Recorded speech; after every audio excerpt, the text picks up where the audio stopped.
অপরিচিত ভালোবাসা। শীতের বিকেলে শহরের ব্যস্ততার মাঝেও কেমন যেন একটা নীরবতা। রাস্তার ধারে অগোছালো কয়েকটা গাছ, কিছু পথচারী দ্রুত হেঁটে যাচ্ছে, চারপাশে গাড়ির শব্দ। অথচ আরিফের মনে অদ্ভুত এক শূন্যতা। সে প্রতিদিনের মতো অফিস শেষে বাড়ির পথে হাঁটছিল। জীবনটা তার খুবই একঘেয়ে। অফিস, বাসা, মাঝে মাঝে কিছু বই পড়া, বন্ধু বলতে হাতে গোনা দু একজন। নিজের মতো একা থাকতে পছন্দ করে সে। কিন্তু সেদিন তার চলার পথে সে প্রথমবারের মতো নীলাকে দেখল। মেয়েটি রাস্তার ধারে বসেছিল, পরনে সাধারণ একটা নীল শাড়ি, হাতে একটা পুরনো বই, মাথায় খোঁপা করা, কিছু চুল অগোছালো হয়ে গালে এসে পড়েছে। মাঝে মাঝে আকাশের দিকে তাকিয়ে কি যেন ভাবছে, যেন কোনো এক অজানা জগতে হারিয়ে গেছে সে। আরিফ কয়েক সেকেন্ড তাকিয়ে থাকলো, তারপর নিজের অদ্ভুত অনুভূতি ঝেড়ে ফেলে হাঁট দিল। কিন্তু পরের দিনও ঠিক একই জায়গায় মেয়েটিকে দেখল সে। এবার আর নিজেকে আটকে রাখতে পারল না, ধীরে ধীরে কাছে গিয়ে দাঁড়ালো। মেয়েটি এতটাই পড়ার মধ্যে ডুবেছিল যে আরিফের উপস্থিতি টের পেল না। আপনি কি পড়ছেন? মেয়েটি চোখ তুলে তাকালো, একটু হেসে বলল, রবীন্দ্রনাথের গল্পগুচ্ছ। আপনি পড়েছেন? আরিফ অবাক হলো। মেয়েটির চোখ দুটো গভীর, যেন সেখানে অনেক কিছু লুকিয়ে আছে।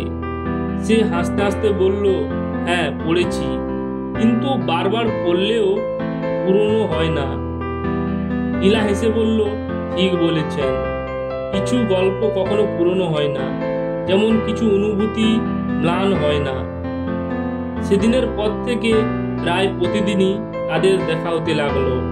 আলাপ থেকে বন্ধুত্ব, তারপর যেন এক অদৃশ্য বন্ধন। নীলা বই ভালোবাসত, আরিফও তাই। দুজনের স্বপ্নগুলো যেন মিলে যেতে লাগলো একসাথে। একদিন সন্ধ্যায় নদীর ধারে বসেছিল দুজন। বাতাসের ঠান্ডা পরশ, আকাশের আধখানা চাঁদ। নীলা হঠাৎ বলল, আরিফ, কখনো কখনো মানুষকে কিছু না বলেই চলে যেতে হয়, তাই না? আরিফ আচমকায় তাকালো। কেন বলছো এসব? নীলা মৃদু হেসে বলল, না এমনি ভাবছিলাম। ধরো যদি একদিন আমাকে খুঁজে না পাও, তখন কি করবে? আরিফ দীর্ঘশ্বাস ফেলল, আমি খুঁজে নেব। নীলা চুপ করে তাকিয়ে থাকলো নদীর দিকে। আরিফ সেদিন বুঝতে পারেনি নীলার ওই প্রশ্নের মধ্যে এক অদ্ভুত সত্য লুকিয়েছিল। পরের দিনও আরিফ গিয়ে বসেছিল তাদের চিরচেনা জায়গায়, কিন্তু নীলা আসেনি। প্রথমবার সে ভাবলো হয়তো কোনো কাজে ব্যস্ত, কিন্তু পরের দিনও তারপরের দিনও নীলা এলো না। আরিফ পাগলের মতো খুঁজতে লাগলো। সে নীলার নাম ছাড়া কিছুই জানতো না, ফোন নাম্বার, ঠিকানা, কোনো কিছুই ছিল না। একদিন ঠিক সেই জায়গায় গিয়ে বসেছিল সে, যেখানে তারা প্রথম দেখা করেছিল। আচমকা তার চোখে পড়ল একটি পুরনো বইয়ের দিকে, যা সেখানে পড়েছিল রবীন্দ্রনাথের গল্পগুচ্ছ।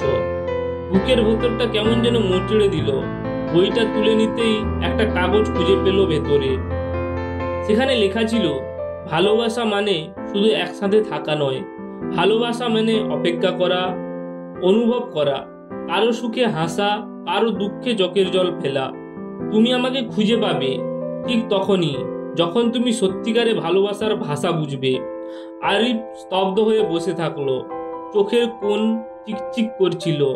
নীলা কোথায় চলে গেল, কেন গেল সে জানে না, কিন্তু একটা ব্যাপার স্পষ্ট ছিল, এই ভালোবাসার শেষ হয়নি, শুধু রূপ বদলেছে।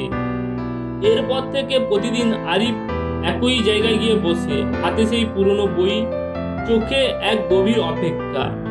সে জানে না নীলা ফিরে আসবে কিনা, কিন্তু কিছু ভালোবাসা কখনো ফুরিয়ে যায় না। হয়তো কোনো একদিন, কোনো এক অপরিচিত বিকেলে হঠাৎ করে নীলা আবার এসে বসবে তার পাশে, হাতে একটা নতুন বই নিয়ে।